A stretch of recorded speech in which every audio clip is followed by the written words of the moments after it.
Jésus revient bientôt. Il est écrit dans Apocalypse 3, verset 10, « Parce que tu as gardé la parole de la persévérance en moi, je te garderai aussi à l'heure de la tentation qui va venir sur le monde entier, pour éprouver les habitants de la terre. » Nous comprenons qu'il y aura une grande tentation qui viendra sur la terre, mais nous ne savons ni le jour ni l'heure avant cette grande tentation qui viendra sur la terre. Nous comprenons aussi que dans ce verset, Jésus gardera ceux qui ont persévéré et les enlèvera de la terre. C'est pour ça que je vous dis, mes frères et sœurs, repentez-vous dès maintenant. Vous avez la chance de voir et d'entendre ces choses, alors mettez en pratique et arrêtez de rêver. Je vous le dis, demain n'est pas acquis. Oui! C'est aujourd'hui que tu dois prendre une décision. Quand Jésus reviendra prendre son église, ses enfants, seras-tu pris ou resteras-tu sur terre? Pose-toi la question. Je parle maintenant pour vous qui ne serez pas enlevés. Vous connaîtrez une détresse comme jamais vous en avez eu dans votre vie. Car alors la détresse sera si grande qu'il n'y en a point eu de pareil depuis le commencement du monde jusqu'à présent, et qu'il n'y en aura jamais. La Bible nous dit que c'est dans ces moments qu'il y aura des pleurs et des grincements de dents. Alors de deux hommes qui seront dans un champ, l'un sera pris et l'autre laissé. De deux femmes qui mouderont à la meule, l'une sera prise et l'autre laissée. Veillez donc puisque vous ne savez pas quel jour votre Seigneur viendra. Ce verset nous montre clairement que ce n'est pas tout le monde qui sera enlevé. Mais toi tu as ce message, donc fais partie de ceux qui seront enlevés. En te donnant à Jésus-Christ.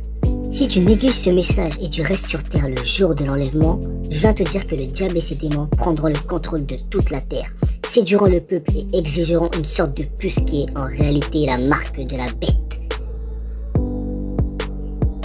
Ils séduiront le monde par leurs faux miracles et par tout ce dont la puce pourrait faciliter.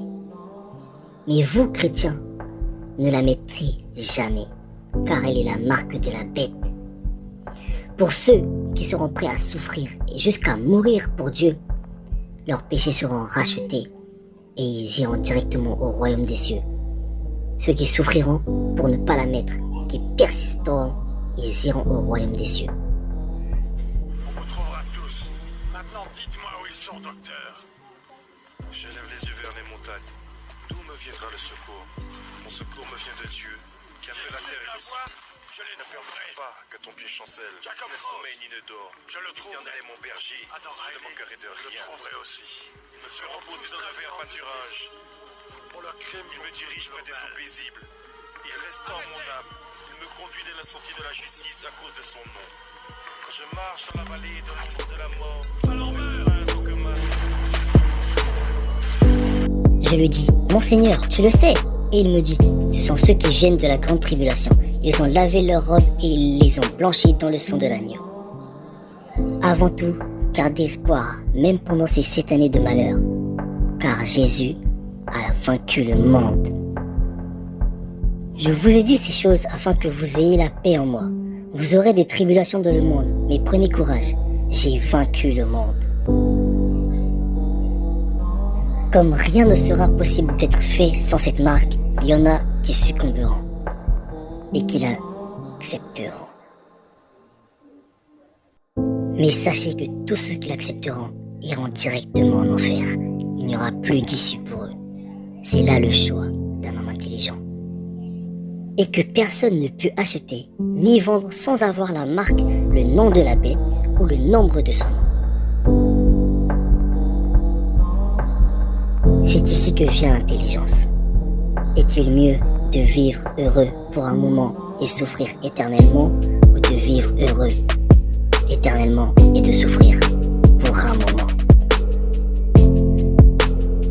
Prenez garde que personne ne vous séduise, car plusieurs viendront sous mon nom, disant « C'est moi qui suis le Christ », et ils séduiront beaucoup de gens. Vous entendrez parler de guerre et de bruit de guerre. Gardez-vous d'être troublés, car il faut que ces choses arrivent. Mais ça ne sera pas encore la fin.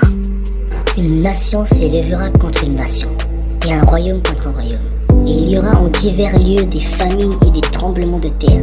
Tout cela ne sera que le commencement des douleurs. Alors on vous livrera au tourment et l'on vous fera mourir, et vous serez haïs de toutes les nations à cause de mon nom. Alors aussi, plusieurs succomberont, et ils se trahiront, se haïront les uns les autres. Plusieurs faux prophètes s'élèveront, et ils séduiront beaucoup de gens.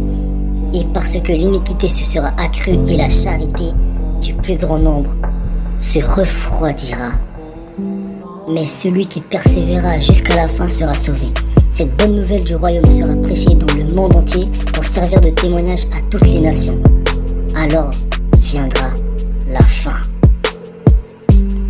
L'enlèvement n'est pas la fin du monde. Après l'enlèvement, le monde continue. Il y aura 7 années de malheur. 7 années. Prépare-toi dès maintenant et repens-toi pour ne pas subir ces années de malheur et être près du